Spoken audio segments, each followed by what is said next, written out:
Welcome guys to my choice of the 9 most fun teams to manage in the upcoming FM18. Feel free to pause the video to look at the screens as I want to keep it relatively quick. But just a quick side note that yes, I will start playing the game again full on when FM18 comes out. And yes, I already know who's it gonna be with.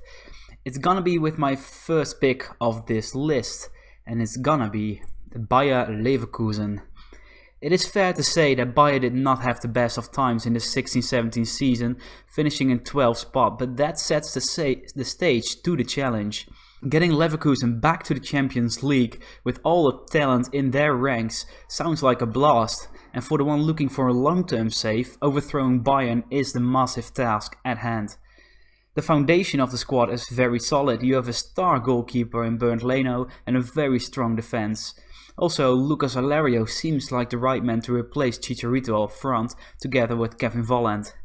So if you find Leverkusen interesting, make sure to hit that subscribe button and keep an eye out for the series on them. Moving to the Premier Division then, we've got the Yellow Submarine Villarreal.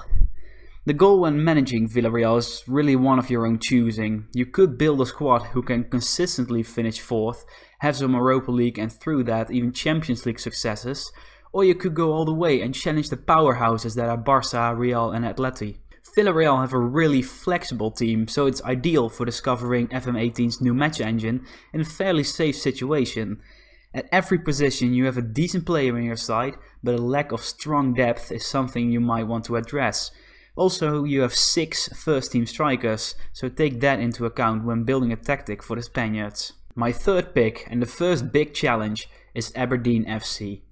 The thing when choosing Aberdeen is that you have a top side in your division right away, so that's almost guaranteeing a shot at the Europa League qualifiers every season. This helps out on the financial front and on the reputational front a huge amount. With a solid base and a few exciting homegrown talents like Wright and Harvey, things could be quickly on the rise at the Pitoudry. With entry number 4, we move to the Côte d'Azur and to OJC Nice. Nice is a really interesting one. You play in a league controlled by the money of Monaco and PSG and with tough competitors in Lyon, Bordeaux, Marseille and Saint-Etienne.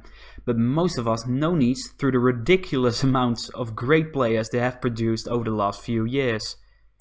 Still at the club, you have Jean-Michel Seri, Alassane Plea and Victor Kosciello for instance. Combine that with an impressive experienced core and you've got one hell of a side.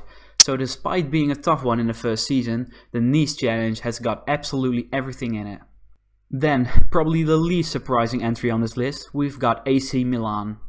AC Milan, for those of you not so in touch with Italian football, were once a world-class side with the likes of Gattuso, Nesta, Shevchenko and Ronaldinho. Times change however and Milan have fallen off the pace in recent years, but that could all change starting this season. Bonucci, Rodriguez, Andre Silva, Çalhanoğlu and Musacchio are only a couple of names of a wide-scale revamp of the Milan side. That, complemented by the talent of Patrick Cutrone and Frank Kessie for instance, make Milan ready to go for glory once again. Then, finally moving to England, we've got, that's right, Watford. This is a bit of a personal choice. I don't support Watford or anything, but to me it's one of 2 sides in the Premier League I can play as without it feeling all too samey. Taking Watford up the ranks is a really fun challenge and the current squad has got some stretch in it. Adalberto Peñaranda is a well-known name for any FM17 player, and with Richarlison, Chaluba and Will Hughes, talent is not as short as Vicarage Road. And no matter how much you dislike Watford, Troy Deeney is a bit of a hero. Going to the other side of the sea, we've got FC Utrecht in the Eredivisie. With Dutch football on the decline, FC Utrecht is managing to keep afloat, nearly knocking Zenit out of the Europa League. Behind PSV, Ajax and Feyenoord, probably the best side in the Netherlands, Europa League qualification is more than possible and perhaps even more. For the long-term save, Utrecht also have everything to offer. Developing talents like Old Cheek, Valanas, who is really good by the way, and Troupé, and maybe repairing the Dutch leagues in the process. There are, however, only a few players really good enough to compete for the title in Holland right away, so that needs addressing, but that makes plenty of room to build a new squad. The penultimate side in this list is Tottenham Hotspur. With Spurs, you have the resources and the players to really make a push for an historic title, an honour last received in 1961. You will take the Spurs to New White Hart Lane, which with the new stadium features in FM18 should be interesting. That, combined with a season of Champions League football to start with, and plenty of young, talented players to build upon, makes Spurs an ideal candidate for a short-term save. Also, with Vertonghen and Alderweireld, you have a defensive partnership that can go the distance. Then, the last team in this list is Atlanta United.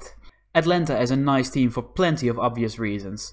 The club is brand new, so you have a clean slate to start with. You get to have some fun in the MLS, a league so confusing it just starts being funny. But for real, the draft system is really cool, and Atlanta have a side ready to make the playoffs. Almiron and Villalba are definitely the more well-known names, along with Brad Guzan, but Andrew Carleton can really develop, and he's the club's first ever homegrown player, so that's pretty cool. Right then guys, thank you so much for watching until the end, and let me know what you're planning for FM18. If you're interested in more FM18 content, consider subscribing as there's plenty more to come, and I will see you next time.